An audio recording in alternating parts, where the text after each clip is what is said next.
हमारा पुलिस विभाग और कोस्ट गार्ड के माध्यम से तहकीकात चालू है। पाकिस्तान में एक शिप थी, उस शिप से उसका एक पार्ट पिछले 6 महीने से वो समुद्र में मिसिंग है, तो उसका ये पार्ट है।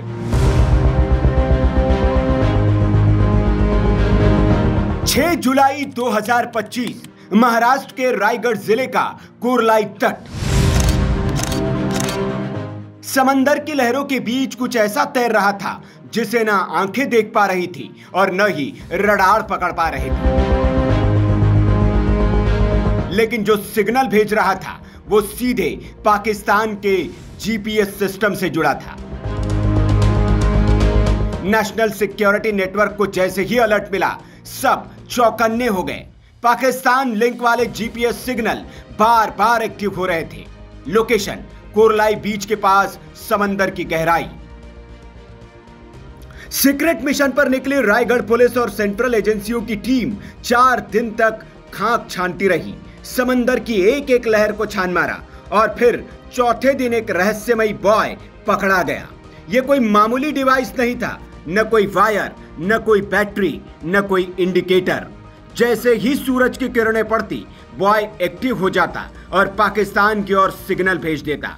रात होते ही खामोशी मानो समंदर में खो गया हो।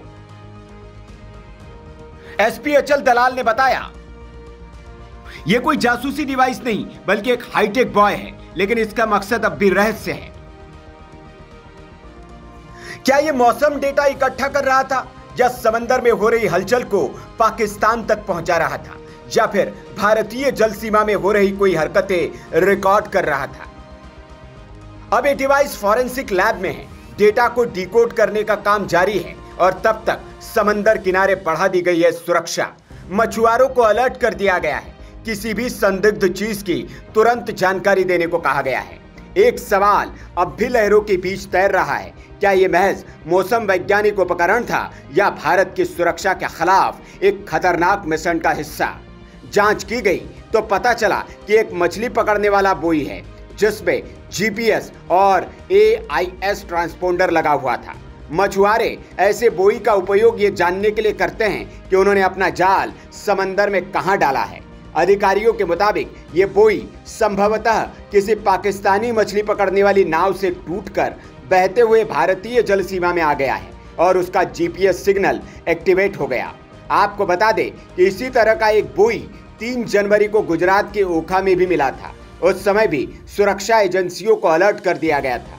इसके एक दिन पहले रविवार को भी एक संदिग्ध नाव मुकद्दर बुया को पाकिस्तान के झंडे के साथ कोलाबा लाइट हाउस के पास भारतीय जल सीमा में देखा गया था, जो बाद में रायगढ़ के पास 4 से 5 बजे सुबह के बीच पहुंची थी। इस नाव की जानकारी मिलते ही दिल्ली के नेवल हेडक्वार्टर ने कोस्ट गार्ड और नौसेना को अलर्ट किया था। हालांकि सूबे के गृह राज्य मंत्री योगेश कदम ने इस बारे में जवाब देते हुए कहा है कि डरने की कोई बात नहीं है। कोई भी पैनिक होने की जरूरत नहीं है। आज अपने पुलिस विभाग के माध्यम से, कोस्ट गार्ड के माध्यम से इंक्वायरी चालू है। भले ही बोई बाद में मछुआरों का निकला, लेकिन पुलिस और सुरक्षा एजेंसियां कोई चूक नहीं करना चाहती, इसलिए इलाके में तलाशी अभियान और निगरानी तेज कर दी गई है। रायगढ़ पुलिस बल की 52 टीमें और 554 जवानों को तैनात किया गया है ताकि समुद्री रास्ते से किसी प्रकार की घुसपैठ या विध्वंसक गतिविधियों को रोका जा सके। सभी मरीन पुलिस थानों को विशेष सतर्कता बरतने के लिए कहा गया है। Bureau report, VK news. VK news, राष्ट्र के नाम।